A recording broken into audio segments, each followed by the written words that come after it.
Harry was sitting in the library as he studied for their upcoming potions quiz for Professor Snape's class.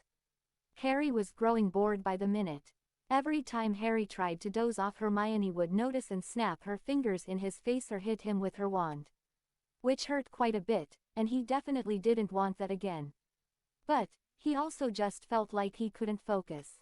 He kept drowning out Ron and Hermione's constant bickering. Hermione, can he please just take one break? Fine, just let up some on the principles. Harry couldn't focus on a single thing, not on the quiz, nothing.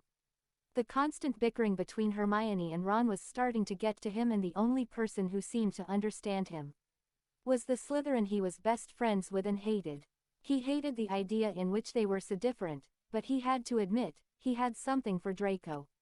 He was so quiet and alone, just like Harry himself. They just seemed to connect. Their eyes locked together and they both looked away. "Hya Harry." "Hi Draco," he replied with his slight smile, but his brow soon furrowing. He was thinking of so many things and so many ways his day could have gone better, but here he was. He hated to admit, but at least he was talking to someone. I'm still my own worst rival. And I'm not myself. Might I add, enjoying these lectures and classes. Be quick to think, slow to speak, and all things ecclesiastical and nonsecular. In the orderly world, we'd still be yapped at by the church. "Hya Harry," Seamus spoke. "I heard him." It was difficult not to. Harry replied with humor in his voice, but he soon grew quiet. "I don't mind taking notes or listening during lectures, I just don't like when someone is constantly distracting me," Harry admitted quietly. "Are you always being admired this much?" Hermione asks. Harry chuckled, looking over at Draco. "You must be joking, right? I mean, just look at yourself. You might have a fangirl following you to class," he replied as he laughed. He knew that there were girls who did like him, but he found it funny that Draco thought the only girl who would be admiring someone here was Hermione because of him. Quazimortz Cardinal College quality.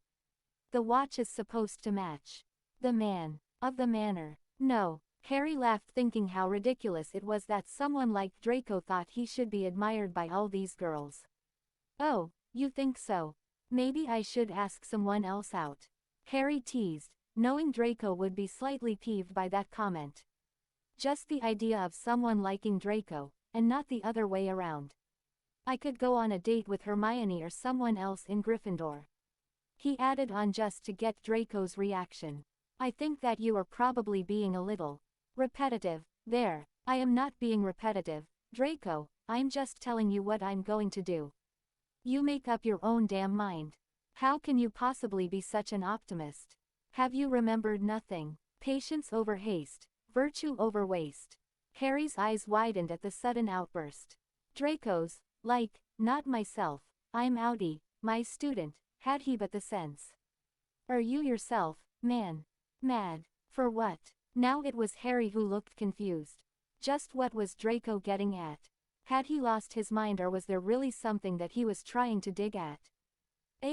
Cheer up, sharpen up your boyish character a little bit, keep getting all these admirers, work with them instead of working at work, and you'll have a good netizen reference yet, if you keep what I said in mind.